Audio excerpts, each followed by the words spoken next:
largest rise in 17 years. It is, of course, it is a grim day for the British economy and a time of anxiety for many families, as people, I think this week, in all parts of the House will acknowledge. And given that many companies have been hit by the credit problems, as the honourable member has just mentioned, and that if they can be given some breathing space, job losses can be reduced, will the government now reform the insolvency laws along the lines that we have proposed? We already changed the insolvency provisions for businesses in the Enterprise Act in 2003, so we've already taken action on that. And as far as unemployment is concerned, yes, we are very much concerned about unemployment, and we are not complacent at all about the situation, despite the fact that unemployment is considerably lower than what it was in 1997. And there's two issues I'd like to point out to the House today. Firstly, that we're announcing £100 million extra to help those people who lose their jobs to retrain and get the skills they need for new jobs. There are still 600,000 jobs in the economy, and we need to help people who lose their jobs. There are still 600,000 vacancies in the economy, and we want to help people who lose their job get new jobs, and there will be extra help for those too who become unemployed, who are homeowners. Instead of having to wait 39 weeks before they get help to pay their mortgage, there will be help for them to pay their mortgage after they become unemployed after 13 weeks. Well, Mr. Speaker, will she acknowledge that statements about 1997 may now be complacent, given the forecast of Capital Economics this morning that says we now expect unemployment to rise to 3 million by the end of 2010, exceeding the rise in the early 1990s?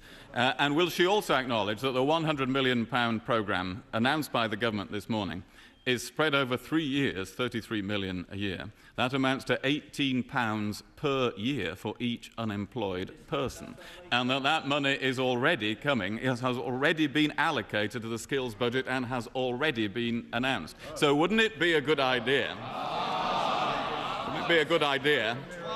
to adopt the proposal that we have made, that the Federation of Small Businesses says would be a proposal that would save thousands of jobs from going under?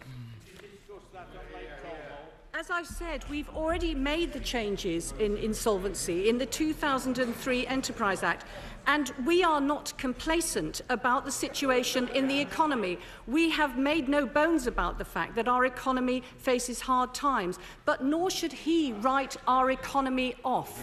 Our economy is made of sterner stuff, and the Chancellor and the Prime Minister has said that we will take every action we can, not only to stabilise our economy nationally, but to work internationally with other governments to stabilise the global system. And that's why the Prime Minister is not here today. No, we understand why he's not here today, Mrs. Speaker, and I'm glad she is not complacent, because she wrote in her blog in February that people know that there is global financial turbulence but are not worried about their own prospects in 2008. And perhaps she will now acknowledge that that is no longer the situation.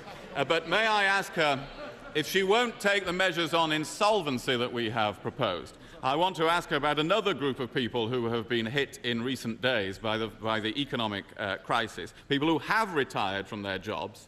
One such group are pensioners forced to buy an annuity on reaching retirement or at age 75, who will be locked into a lower income for the rest of their life. Last week we proposed suspending the rule on this, and ministers did say they were looking at the proposal. Can she now cut through the delay, announce a decision by the government, and say the government will suspend this rule, helping the incomes of thousands of pensioners into the future?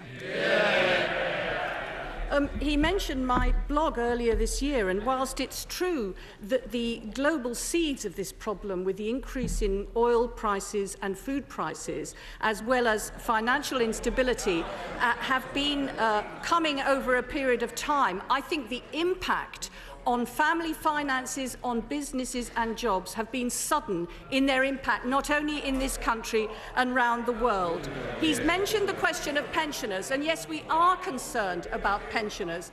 I think that pensioners particularly feel the effect of the fuel increases, and that's why we've increased the winter fuel payment. There are, as he says, albeit a small number of people, but it is important, the question of the impact on people who have to buy their annuities within a certain period of time. I know this is something the Treasury is aware of, and I know that the DWP is talking to them about this issue. But the most important thing is that we stabilise the markets and shares can continue to be steady and their value grow.